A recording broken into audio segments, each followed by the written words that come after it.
Okay. And our next open mic is Neall Ryon.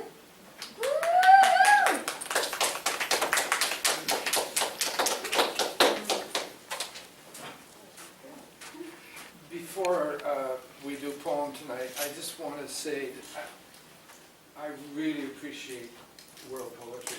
This has been an opportunity for me that I have been waiting for a long, long time. Wow. And I'm now finding a voice. So I wrote a couple of poems, but we're going to read one, and I really had trouble choosing because one talks about the work that women have done for all of us. And I'll save it till next time.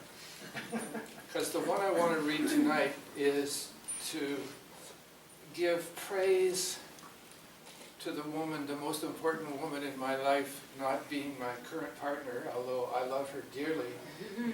The most important woman was the woman who brought me into the world. So I'd like to offer. In 1900, in rural Manitoba, 3 out of every 10 babies never saw their first birthday. My mother, born in 1903, was born by the light of oil lamps on a Manitoba farm. A bright child bursting with energy and more courage than most, but bound tight and wounded deeply by the rules and limitations of her century. Back then it was God, king, and country, and damn you, woman, know your place. In a hierarchical society of 1903, white males ruled, and women were chattel, expected to do as they were bloody well told. Children seen and not heard. Grade 3 is more than enough.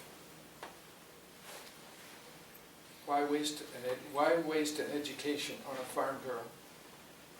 Water gets pumped by hand, laundry scrubbed on a washboard, a churn for butter, and if you can't reach the sink to do the dishes, get a stool.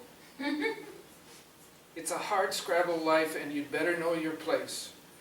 But there's no choice of place when you don't know any other. She'll be late teens before the electrification of farms even begun. No place for a bright light immersed in the 19th century farm culture of rural Manitoba.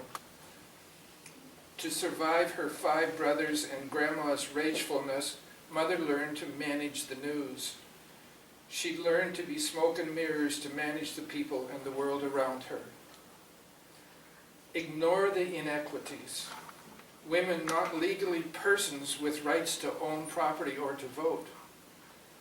Ignore the millions of war dead and the 30 million dead from the Spanish flu. Ignore the 1929 market crash, the depression, the 6-year drought, and the bank that took the farm.